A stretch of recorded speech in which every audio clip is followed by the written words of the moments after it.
आज Doubtnut app download करें। Doubtnut पर अपने सभी गणित, रसायन विज्ञान, भौतिक विज्ञान और जीव विज्ञान के डाउट्स का करो सफाया। बस प्रश्न की फोटो खींचो, एक ही प्रश्न को क्रॉप करो और तुरंत वीडियो सोल्यूशन पाओ। अभी डाउनलोड करें।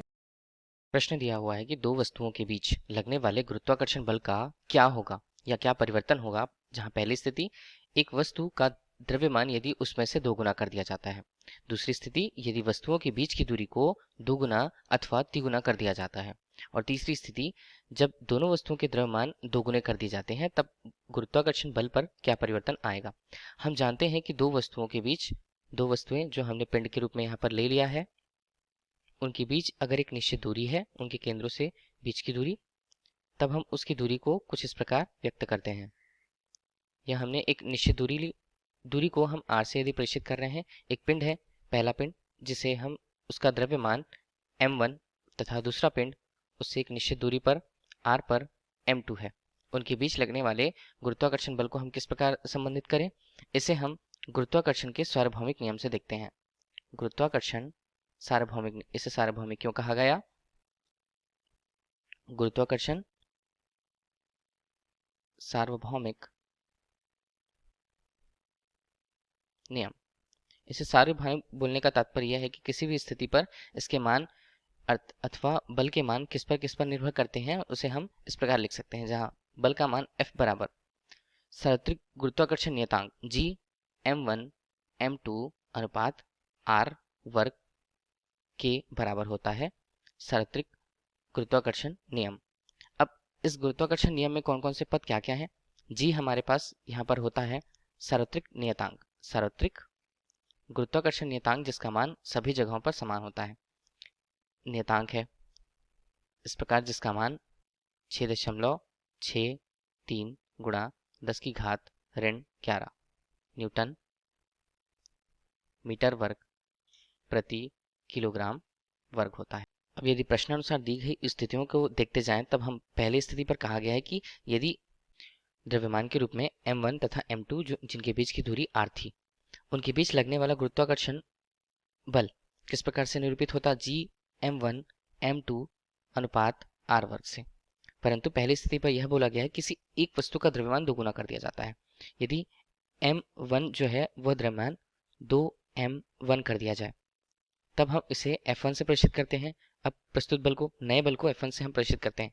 G का मान जो नियत होता है, इसका मान हमारे पास 2m1 हो जाएगा और यह m2 हो जाएगा, और यहाँ पे बीच की दूरी r वर्ग से प्रदर्शित होती है। अब यदि हम इसे समीकरण 1 दे दें और इसे समीकरण 2 दे दें, तो समीकरण 1 और 2 में तुलना हम करते हैं तो हमें F1 का मान किस प्रकार प्राप्त होता है? 2 को हमने बाहर निकाला, G m1 m2 अनुपात r वर्ग।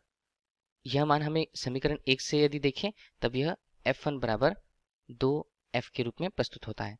अतः यदि किसी एक का द्रव्यमान यदि बढ़ा दिया जाए, तब गुरुत्वाकर्षण बल का मान पहले मान का दोगुना हो जाता है, हमने देख लिया यहाँ पर। अब दूसरी स्थिति में कहा गया है यदि उनके बीच की दूरी को क्रमशः दुगुना या तिगुना कर दिया जाए। दूसरी स्थिति पर हम जानते हैं लगने वाला बल G m1 m2 अनुपात r वर्ग से प्रदर्शित होता है। अब यदि उनके बीच की दूरी दोगुनी कर दी जाती है, अर्थात मैंने वह दूरी r1 से प्रदर्शित की है जिसका मान दोगुना है पहले के उसके दूरी के। अब इसे हम यदि F1 से प्रदर्शित करें तब इसका मान क्या होगा? G m1 m2 अनुपात 2r वर्ग। क्या लिख सकते हैं इसे?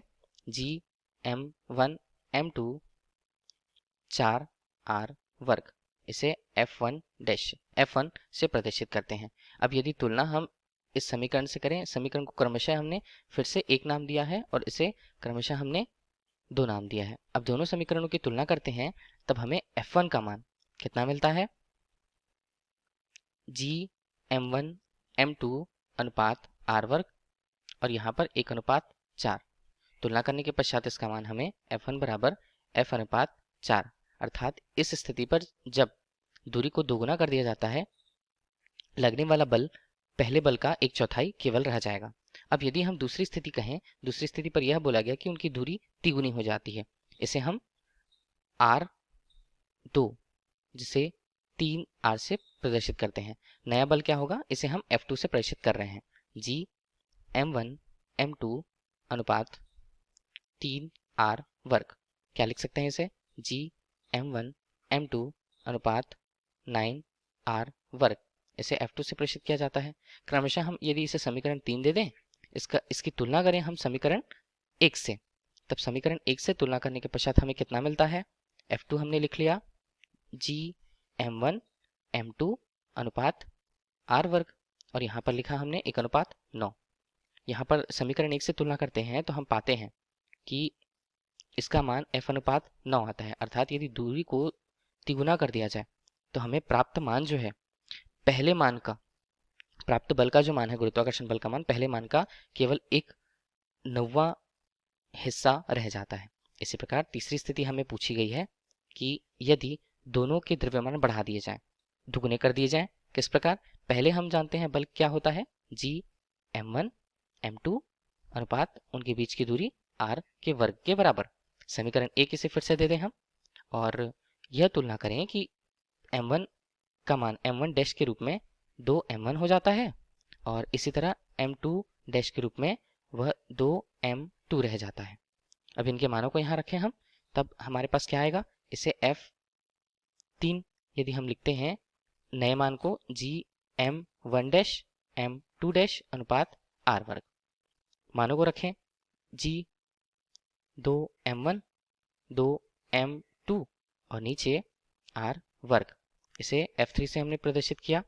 अब इसे हम दे देते हैं समीकरण 2 नाम। समीकरण 2 दिया, समीकरण 1 और समीकरण 2, 1 एवं 2 को हमने तुलना करी, क्या आएगा हमारे पास? F3 बराबर हमारे पास आता है G_m1 m2 अनुपात r वर्ग। तो हम इसे क्या लिखें? समीकरण 3 से तुलना करें तब यहाँ पर आएगा 4।